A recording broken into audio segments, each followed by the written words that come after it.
And this ability to create is an amazing ability that I lived with in Redmond. Being in an environment where people were creating new products, coming up with new ideas. We take it for granted.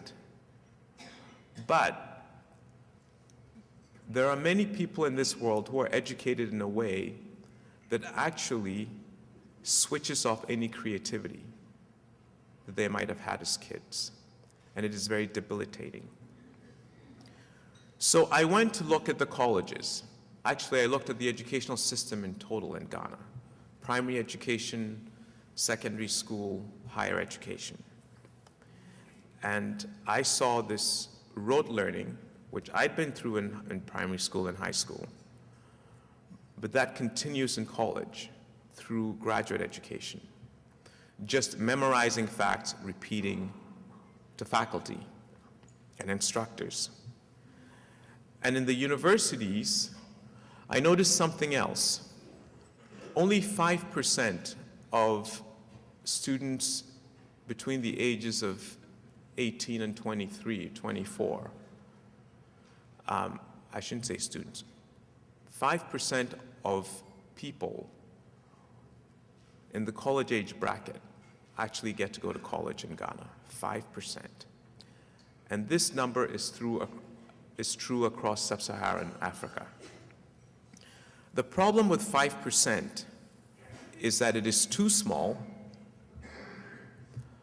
but there's something else about 5%, which is that almost by definition, all the people in college in Ghana and in sub-Saharan Africa will one day be running their country, by definition. 5%. They're the ones who are going to be running the courts. They're the ones who are going to be leading the military. They're the ones who are going to be designing buildings and roads and electrical grids and water distribution systems. They're the ones who are going to be running the hospitals, educating the children. That 5%. And so it dawned on me that what I was seeing in the universities in Ghana was actually a very good predictor of what Ghana would look like 20 to 30 years later. When those 20-year-olds are in their late 40s and 50s, when they've made it to be the directors and the chief executives and the leaders in society, what they learned in college is going to make a profound difference to the lives of the 95% who didn't get to go to college. And what I saw with the 5% were kids in classrooms that were so congested that there were students out on the verandas looking in through windows and doors for lectures. I saw students who studied chemistry who never did a chemistry lab. Students who were studying computing who didn't write code and execute code on computers. And I saw students who were being educated to just regurgitate information. And that is when I decided that I needed to engage with that problem.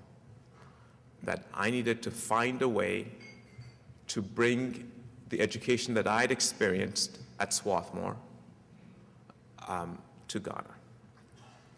And that's what the Ashesi mission is. We have a mission to educate a new generation of ethical entrepreneurial leaders in Africa and to nurture within our students critical thinking skills, courage, compassion, and empathy, because these things are super important if we're to push for a transformation of Africa. And so here are the things that we've done at Ashesi. It's a liberal arts college, broadly defined as a liberal education that compels students to learn a little bit about many things and to learn a lot about a few things, right? So to get a broad perspective, to learn how to ask the big questions, to learn how to see things from different perspectives, but also to specialize and gain some very hard skills that they can deploy immediately into Ghana's economy.